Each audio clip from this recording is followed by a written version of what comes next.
Hi everyone, Aaron here for Zollotech, and a lot of you have been asking me what's on my iPhone, and so I thought it's time to show you for 2015. So you can see it, if you've been following me for any period of time, it's pretty much the same. Now I don't have my SIM card in this phone, I just took it out to put it in a different device, actually on the previous video, and we'll swipe through here and I'll show you what's on the phone. So on the front screen, you can see the obvious YouTube Studio. That allows me to check stats and things on this channel. I prefer to use Paper for Facebook as opposed to the actual Facebook app. This allows me to message and has a little bit nicer interface. If you haven't used it, it's free. It's from Facebook.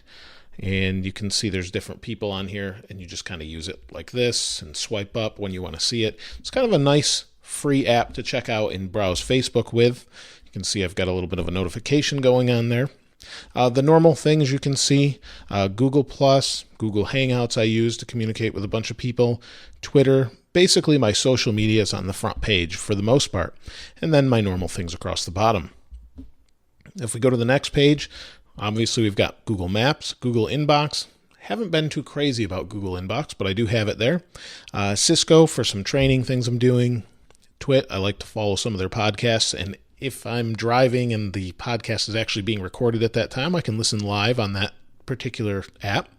Then here you can see I have a bunch of different realty apps. I've got these couple different ones and mortgage calculators, and that's because I'm looking to buy a house, trying to finally settle into a house. I've got some other apps for entertainment there as well, and what tends to happen is I'll install an app, and then as it becomes something I use regularly, like this, for example, I'll just dump it into a utilities folder. And I'll start to do that. For example, with, I don't want to delete that. I want to move this into maybe a folder that I'm going to call Realty. So I do that. I like to keep everything to 2 pages. I'm not sure why, but that's just kind of how I do things. Move this one in here, this one here. I've started to just use Marvel Pinball. That's kind of a fun little game I played for a little bit. It's free. There are some paid things to it if you wanted to keep going. I've also got this AR7 app, which is for wallpapers. A lot of you, after I post a video, ask what wallpapers on my phone. Lately, I've been getting them from this particular app. So if you're wondering, this is probably where it's at. So iPhone 6 or iPhone 6 Plus, it's just resized for those particular devices. But it's a free app, so definitely check that one out.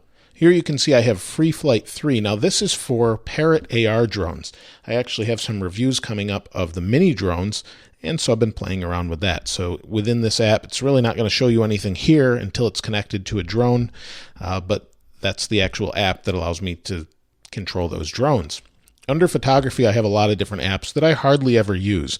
Now, the particular camera I'm using right now is a Sony a6000, and this Play Memories app connects to it and allows me to do a few things like that with it. Hyperlapse is great, Olo Clip, those things you can see yourself, and most of these are free, so be sure to check them out if they are. Apple apps, I've got a lot of different Apple apps on here, and I just keep dumping them under the actual Apple apps folder. Those that I use the most usually go on my front page and then the second page. You can see here I've got Google Authenticator and Starbucks and Zedge for wallpaper. I do use that from time to time, but I have been using AR7 more. Speed test and different utilities. Tuner Lite, help tune some instruments around. Different benchmarking tools that I've used in different videos.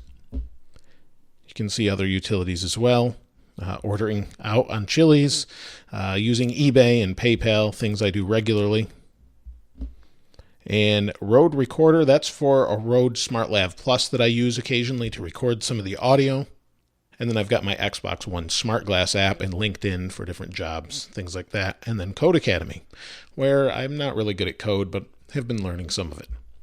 Then I have a few apps under finance. MoneyWiz is one of them, and I've showed you that before. And then many of you want to know what's under games, and that hasn't changed too much. I kind of keep these as standbys. Monument Valley's phenomenal. If you haven't tried that, it's not free, but it's definitely worth checking out. One of the best games in a long time.